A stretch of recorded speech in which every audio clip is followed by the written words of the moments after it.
all over the world. As you already know, my name is Ogbuefi Ezeana, ugochitubelu Oraifite. I'm an ancient high priest. Abụ m onye isi nchụaja na ugochitubelu ọdịnala temple. Anyị na-agba afọ mmiri emi lụkwazị ọrụ mmụọ dị iche iche. Abụkwazị m onye isi nchụaja na ọdịnala Restoration Evangelical Mission, bụrụ onye mgbasa ozi ọdịnala Igbo.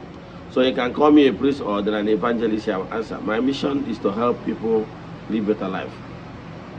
N'ụbọchị taa n'oge awa nke eziokwu, isiokwu anyị ji wee bịa bụ difference between pure spirituality and charm making. Abịa nka nkọwala gị na-enwere ọtụtụ ihe dị iche na pure Igbo spirituality and na-egwu ọgwụ. Abịara nka nkọwala gị na ịgwọ ọgwụ abụrụ nyanwa bụ the basic ọdịnala. Na ịgwọ ọgwụ is born out of ndị mmadụ ịchọ ka ha baa into deeper science. Ọ bụ ịgwọ ọgwụ is born out of over cultivation of the intellect. Ịgwọ ọgwụ dị iche from pure devotion, pure spiritual exercise. Yes. So ịgwọ ọgwụ is born out of ndị mmadụ ịchọ ka ha maracha ihe dum, ka ha mecha ihe dum. But before we dive into today's lecture proper, important announcement. Ọ bụrụ na ị bụ child of the temple, echefuna. Annual festival for 2026 comes September 15th. Atụrụ anya na onye ọbụla bụ child of the temple ga-participate rere na ya. Ị n'obodo oyibo, ị nọ Nigeria, ya enwe ike ịbịa ụmụ na ya abịa. Chacha m na WhatsApp ka ngwa ihe kwesịrị ime maka nya bụ festival na ịwaji. Ka bụ ofu nke abụọ bụ monthly ritual anyị nke ọnwa Ọgọst ka na-aga n'ihu, ka nwere ike join at any time. Distance is never a barrier. N'isi ụtụtụ ejego na temple chụọ aja gaa ọfọ kwubi okwu n'isi ndị sonyela all over the world, the friends of the temple, children of the temple, members of the Restoration Evangelical Mission and Consecrated Group. Atụ aka anyị si eme till last day of the month, so anyị ga-achịkọta ya.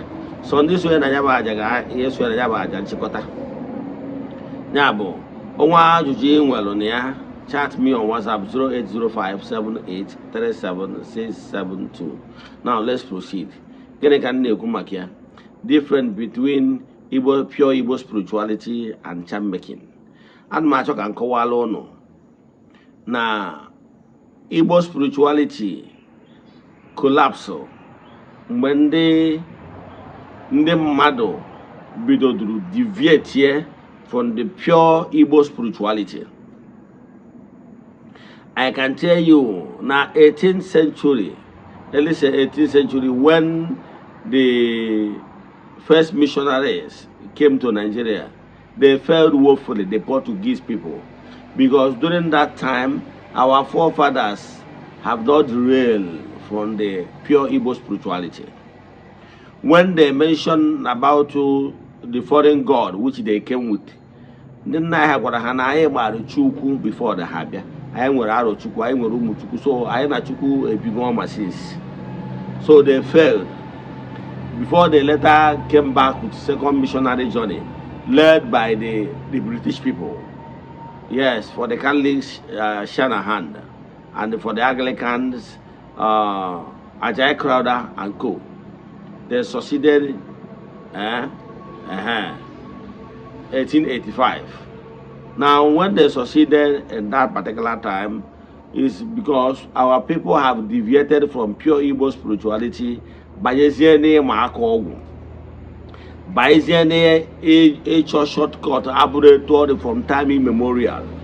Igbo spirituality is all about worshiping Chukwu Okike pụrụ ime ihe niile using nature. Mwa adị ama aka ọgwụ, mwa ndị Igbo deviate bụrụ na-egwu ọgwụ. Therefore, enwero ọjabata Igbo spirituality enwero founder. Ọ bụ ikpere Chukwu Okike n'ụzọ kwesịrị ekwesị dịka Chukwu si kee mmadụ. So enwere ebe ọbụla a ga-eji wee kọta Igbo spirituality. Mana time bịazi gaba ịjụ ọtụtụ ndị mmadụ na-agụ akike against Igbo spirituality. Ọ ga na-akọrọ gị na nna mụtanụ nna ya, ma ọ bụ nna nna ya merụ dibịa, ma ọ bụ na nna nna ya merụ ọkanga. Gịnị ebe ọkanga? O nwere ndị mere dibịa nwee ndị mere ọkanga kee ike dị iche iche. O nwere ike ọ bụrụ na ọkamgba, ọ bụrụ ojegwọ ọgwụ azụ elu ana, ụfọdụ ejegwọ oke ibubo ihe o ji wee bụrụ odogwu, ụfọdụ a na-akpọ ikiri. Ụmụ ihe niile awụ sayensị, formulation of science and infusing human energy into it, yes, and give it command. Obido lụba ọrụ. Ọgwụ na onwe nwere ike ịlụ ọrụ without the energy of the person na prepare ya. Then giving command ya all this dark energy ka ha jee were ya lụba ọrụ. Ihe ọbụla power is power. In metaphysics, power is power. However, what you use that power to do is your own cup of tea. Ofu ike dị, ofu chukwu dị. Mana in the realm of the spirit, power is power. So whatever you use the power could elevate you or to bring you down. So ọtụtụ ndị mmadụ because of over cultivation of the intellect, people wee fụzie na ha nwere ike iwere 1 tie na 2, ọ bụrụ 1 or 2 ma ọ bụ 3. Abidozie formulate gba charms dị iche iche ewee na-ama aka. Obodo ụfọdụ hibecha ụdị ihe, obodo ụfọdụ ma ya agbọcha afọ ha na-emegasị, ọ bụrụ anụ festival, ụfọdụ wee kekpọ ya Ikeji, ụfọdụ akpọ ya ofu ihe, ọ bụrụ ebe a na-ama aka ọgwụ. Mana today ọtụtụ obodo afụgo na ịma aka ọgwụ enwere ihe ọgwụ. So ọtụtụ ndị mere dibịa mgbe ha jee daa ajọ ọgwụ rie oke ose na-enwere ike na ha ya na-afụ n'ụzọ adịrọ mma. Ha nwere ike ka ha wee kee ike ka afọ ha wee wie. Ụfọdụ jekwa je too ebunu, ụfọdụ ji eme ihe dị iche iche ka e wee kee ike. Adachazie ajọ ọgwụ, ụfọdụ tiri mmanwụ ha na mmanwụ azụ adịghị agbada ọgbọ. O nwere famili m makwa, ịghọtara ya, agbanyere m ikwu na famili a via my grandfather side. The family tiri mmanwụ tie ọkpị na be anyị. Mmanwụ a agbachalụ, mana ihe mmọnwụ anwa melụ na nya bụ ezinụlọ buru ibu ruo taa. Ọfụkechi na eberebe ka na-egbu wee daghachi igbochapụ agbụrụ. Ịghọtara ya? Because of oke ọgwụ adalụ. Yes, enwere ike mgbe ahụ a na-eti mmọnwụ adalụ oke ọgwụ eji wee tie mmọnwụ wee mee ọkanga, mmọnwụ ya wee dee ude. Ma na-agbacha egwu ọ na-anụ ukwu. Ụfọdụ n'ime ndị a dara ajọ ọgwụ a jere agụ na asaa, jee mba na asaa. Ụfọdụ jere obodo Idu jee mechaa gwọcha ọgwụ niile abatazie. Ọ bụrụ na achọzie ya afụrụ ọgwụ na-ebu egwu, ọgwụ buzie obido kpawa nni. Ọgwụ a abata buzie ahụ ọkọsụwazie ebenebe na ya bụ ezinụlọ. Ụfọdụ ezinụlọ jiri because of na ebenebe ọkọsụrụ wee sị na ha ya emezi ọdịnala. Mana ha marọ na ọdịnala nnafa ma ọ bụ nna mere abụrụ ezigbo ọdịnala, nọọ ike ka o kere na ọrụ onye ma bụ ọdịnala. Yes, ọ bụrụ na idipendị mana o nwere ọgwụ a na-akpọ ọkwa ndụ ka mmadụ ga-atụ. Ọ bụ na ị nerebere nkụzi na nkụzi ihe gbasara ọkwa ndụ. Enwere ajọ ọgwụ dị iche iche. Enwere nke a na-akpọ ikpe ikiri, enwere ọkwa ndụ, enwere so many of them. Ụfọdụ ya asị gị ya afụka na social media, ụfọdụ ya asị na ya chọbara ịda ụdị ọgwụ a tiri ya ruo to certain age maka na o nwegasịrị nsọ. Na o nwere ọgwụ ya agwọcha na bego na-ewe mmadụ ajọ ọgwụ siri ike. And at that present time nwere only one door going in, no exit.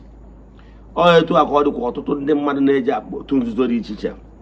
O nwere one door, you can come out. Ya bụ mana ịdacha ajọ ọgwụ a, the implication bụ na achọ ọ ga-afụrụ ọgwụ ebinye kpaba nni. So o nwere ihe mere ọtụtụ famili wee yie ha egwu. Ọtụtụ famili ekwutechi okwu ọdịnala ha na-agbasị gị n'aka ha adịrị ya na ha amụ ihe ọdịnala mere befa. Mana ana m achịkọwara na ihe ahụ na-akpọ ọdịnala abụrụ ọdịnala. Na nnukwu nna unu mere dibịa ka awa, and o jere ime dibịa omero nke aka dị ọcha. O ji eme ọgwụ eji eme dibịa were wee adị ya ketazi ike ọgwụ a nyebe nso obido sebe mmadụ anwụọ ọnwụ ike na famili. Ịghọtara ya?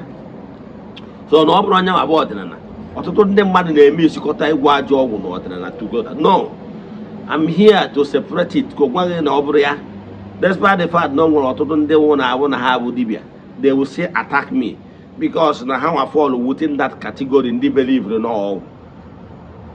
and the one implication bụ na ndị niile believe no ọgwụ ọtụtụ n'ime fada na-asọ nsọ maka na o gwere ihe o ji nsọ eme ihe o believe no ọgwụ ka eji arụ ọrụ.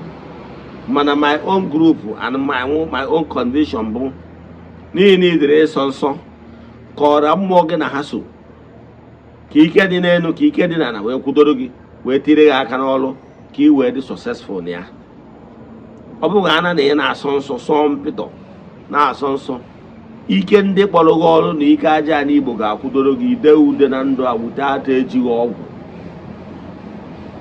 Mana ọ bụrụ na ipe attention ndị niile a na-ekwu okwu dabere n'ike ọgwụ ha nara asọ nsọ, ọ ga-edina nwunye mmadụ, ọ ga-edina minọ, ọ ga-eme asụtete na asịsị eme na-eme. Ị ghọtara ya? Ihe niile ọ na-eme nwere ike ọ na-asị nọ ihe ọ na-eme ka o were elekwa ọgwụ ya ndị afọ nwa after effect. Gịnị ka m na-ekwu maka ya? Ihe m na-achịkọwa na pure spirituality ihe ọ dịdịrị bụ holiness. He must strive for everything that is noble. He must build personal relationship with the purest beings. Ụmụ mmụọ ndị na-agagharị na-eme mma by ịkwụba aka gị ọtọ, by emejọrọ mmadụ, by activating the spiritual connection of consciousness. Ibi ndụ dị mma ịmara ihe ọ ga-agba eme gị na ọnwa adịghị mma ime na onye ọzọ. By this personal awakening, you attract to yourself igwe ndị mmụọ ọma, ndị anjelu nke Chukwu ga-abụ gara ege ntị na-anụ olu gị. Mgbe ọbụla ịkpọkuru ha ka ha nyere gị aka n'ọrụ, enyere gị aka. Mgbe ọbụla ịkpọkuru ha ka ha nye gị ike ị ga-eji wee jee ozi a, enyere gị aka maka na gị na ha dị na mma. Mana ọ bụrụ na ị dabere n'ike ọgwụ ihe ọ pụtara bụ na ị ga-eturu caution to the wind. Onye abatara na ịfụ ana onye ọdịnala ọbụla dabere n'ọgwụ, ọ na-ekwu ajọ okwu, ọ na-anya ajọ isi, ọ na-etu ajọ ọnụ, ọ ga-eme ihe ọbụla asịsị eme na-eme na believe na o nwere ihe na-eme. Mana o chefuzie na dibịa gwara ọzọ na ọzọ dị n'ugbo dibịa. Ụbọchị amụrụ ike na mba ka amụrụ ibi ya. Ọ bụrụ na ịfụ ana onye ọbụla na-etu ajọ ọnụ na-agwa ajọ ọgwụ na-eke ajọ ike, maka ya ndụ ya ọ dị ya na ogologo ndụ maka otu ụbọchị ebu na afọ nnekwa atụrụ. Gịnị ka m na-ekwu maka ya? Ihe m na-ekwu maka ya bụ pay attention to Igbo spirituality. Genuine Igbo spirituality bụ ịsọ nsọ. Onye na-asọ nsọ bụ onye ọdịnala maka na nsọ bụ ndụ. Ị ga-asọrịrị nsọ gwere ihe ọbụla wa abomination. Ị ga-atrai onye ọbụla ị nwere ike, nwere onye dị perfect, but ị ga-atrai ka ọ ghara ịbụ na ị na-akpacha anya na-emegide mmadụ ibe gị. Ịkwụba aka gị ọtọ akpọ ọnwụ n'ihe ọbụla ịma anya ya nke ịma ikwuo nke ịmara esi na ịmara ya. By site n'ime ụzọ dị etu a ị ga-eji wee dị ude. Site n'ime ụzọ dị etu a ị ga-eji wee dị ude. Mana ọ bụrụ na ịkwụbara aka gị ọtọ na-eme ihe sọrọ gị, ị mara na ọ gị nwa na-eme onwe gị. Ya, gịnị ka m na-ekwu maka ya? Ihe m na-ekwu maka ya na Igbo spirituality dị iche, pure Igbo spirituality dị iche. Mmadụ nwere ike imere onwe Igbo spirituality kwụba aka ya ọtọ. Ndị niile mere Igbo spirituality n'ụdị dị etu enwere problem. My grandfather mere Igbo spirituality bụrụ dibịa, mana o nwebere ụbọchị ọbụla agbara afa asị na dibịa o mere bụ ihe na-enye anyị nsogbu. No, maka na o mere nke ịkwụba aka ọtọ. Ka m kwụsị ebe a. Inwe ajụ na nkụzi a, ọ bụrụ na ịchọ ka agbara gị afa m, chat me on WhatsApp 0805 78 37672. Let us pray. Ekwem na Chineke. Ekwem na ọ dị ihe siri m ike ka Chineke na-apụghị izi m ụzọ m ga-esi lụwuo ya n'ihi na ọ mazụrụ ihe niile. Obi m siri ike na Chineke meworo m ya. Ya gazie. May the blessings of Chukwu Oke Premier be with you all. May you be protected, may you be blessed now and forevermore. Ya gazie.